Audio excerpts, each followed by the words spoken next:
This course covers the fundamental concepts, tools, and techniques needed to start your AI journey.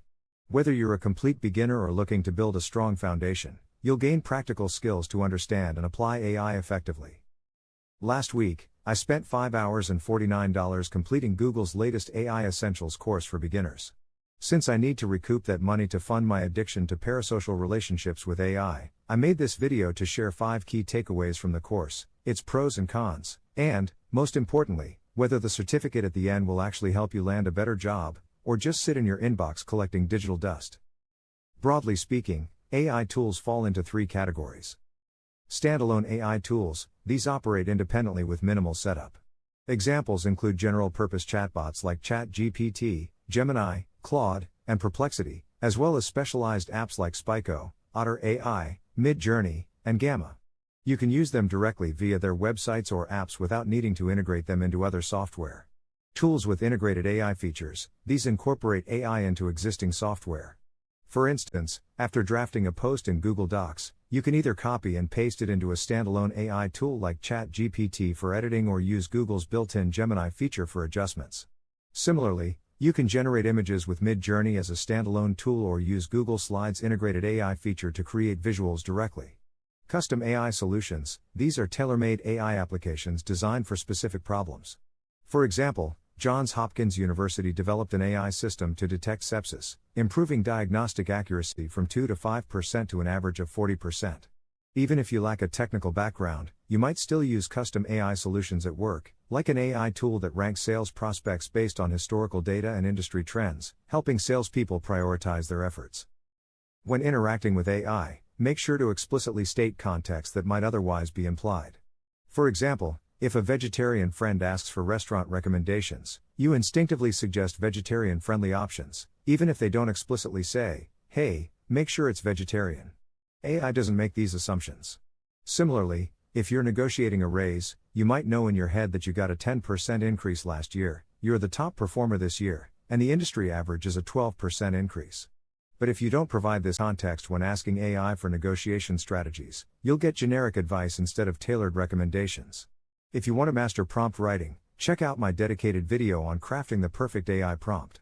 I've also linked my free workspace toolkit with my top 5 prompts for productivity. The term shot in AI refers to examples provided in a prompt, zero-shot prompting, no examples included. For example, write me a pickup line for Bumble. One-shot prompting includes one example, for example, write me a pickup line for Bumble. Here's one my friend used successfully, example. Few-shot prompting includes multiple examples for better refinement. The more relevant examples you provide, the better the AI's output. And for the record, if my future wife is watching, I've obviously never used dating apps, this is purely for educational purposes. Breaking down complex tasks into smaller steps improves AI-generated results. Google's course explains this well. Instead of prompting AI to write an entire cover letter at once, use step-by-step prompts. Based on my resume and the job description, write an attention-grabbing opening. Review and tweak the opening, then ask AI to write the body paragraph. Repeat for the closing paragraph. I have an entire video demonstrating how chain-of-thought prompting can optimize job applications. Check it out if you're job hunting. There are 3 main limitations to AI tools. Bias in training data. AI models can reflect biases present in their training data. For instance, an AI trained on minimalistic graphics may struggle to generate bold, flashy designs. Limited knowledge. Many AI models have a cutoff date for training data, making them unreliable for recent events or niche topics. Hallucinations, false information. AI sometimes generates factually inaccurate responses. While this can be useful for creative brainstorming, it's risky for high-stakes tasks like medical or legal advice. Always double-check AI-generated outputs, especially for critical decisions.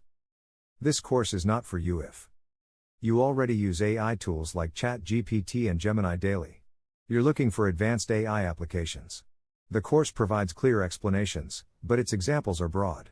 For instance, it discusses AI reducing customer service response times but doesn't elaborate on whether the AI used was a standalone tool or a custom solution. However, this course is great for beginners because expert instructors, you learn from Google employees who specialize in AI. Visual learning, complex topics are explained through simple graphics. Interactive assignments, well-designed exercises reinforce key concepts, and the quizzes require actual effort to pass. Curated AI resources. The course includes a list of beginner-friendly AI tools and a glossary of essential terms. If you're a beginner, this course is an excellent introduction to AI. Plus, the certificate at the end is a legit credential that could help with job prospects, or at least make your LinkedIn look more impressive. By the way, if you're considering buying this course, don't. It's free if you enroll in the Google Project Management certification on Coursera, which is sponsoring this video. If you want to be more organized at work and unlock the AI Essentials course for free, click the link below. Thank you for exploring the AI Essentials course, what every beginner needs to know, with us. Are you excited about the video?